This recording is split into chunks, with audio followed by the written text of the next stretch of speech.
Okay, so this is what I wanted to show you guys. I'm gonna move the cameras in a little bit, just so you can see. I have my GoPro set up now. This is the stock material right here. And what I'm gonna do is I'm gonna move, and I know I'm moving the GoPro away from our stock. I'm just gonna turn the GoPro a little bit. So maybe you can see the tool. The tool's right here. And this is a stock material. And I'm gonna keep on bringing it down towards, and what I'm gonna do is I'm gonna clean up the end of this.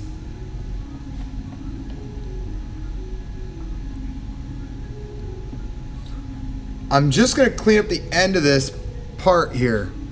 And I'm just gonna do passes right over here. I'm gonna see if I can move this GoPro in a little bit further and a little bit closer to show you exactly what I'm doing here.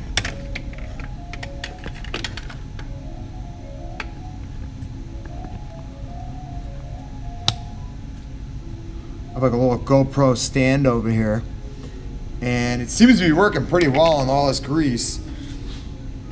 I'm gonna take a look at my other video camera. Awesome, awesome.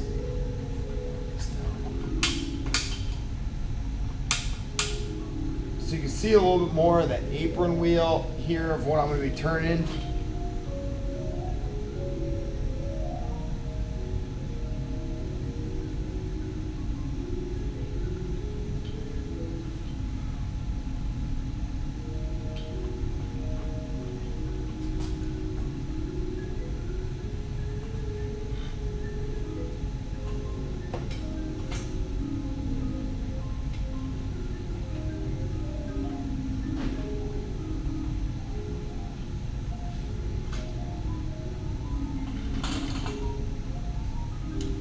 And what I'm going to end up doing here is I'm going to end up taking off as much material as I can off the face, so I completely clear off this face of this part. I'm going to go ahead and I'm going to kind of rotate this out, so hopefully it gives us a little bit better angle.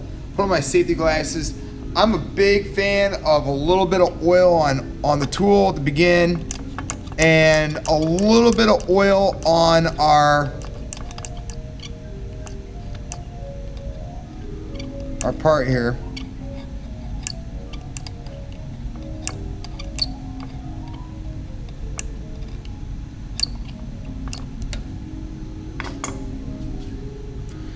Go ahead and turn this bad boy on. This is the on switch, but it looks like I hit the emergency brake, and which is what I typically do whenever I'm doing setups. So just turn it towards you, move it away.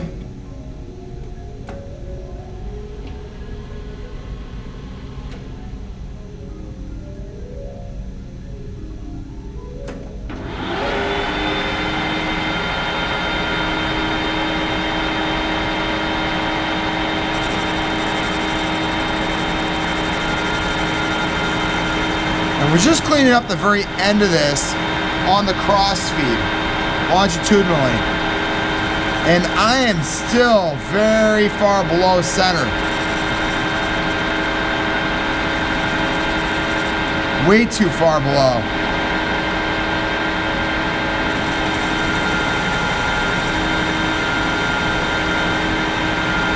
You're gonna see how far below I am.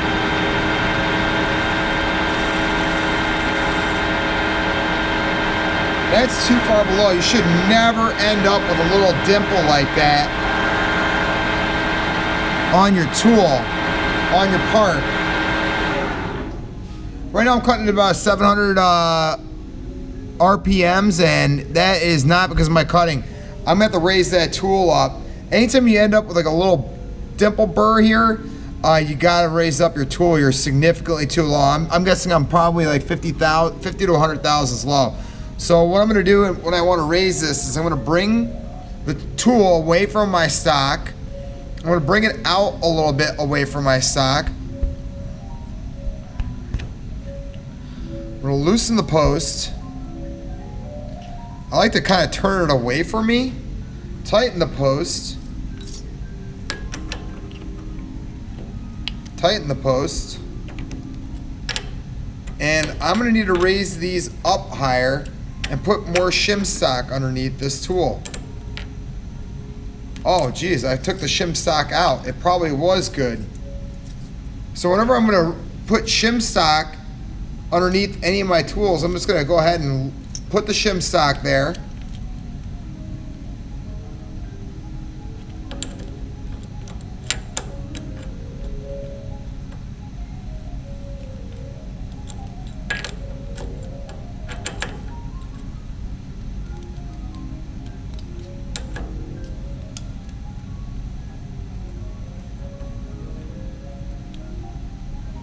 Now you want the shim stock kind of behind the tool, not sticking out on the end of it.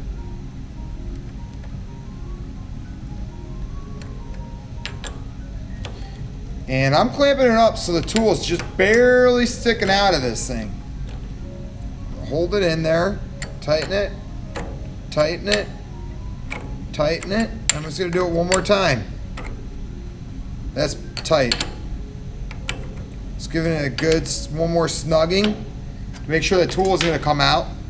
Loosen it back, the tool rest back up. Turn the tool, turn the tool, turn the tool. So we're back where we began. Bring my tool down here, and I'm just gonna reface this one more time. Go ahead, turn it up, wrong direction.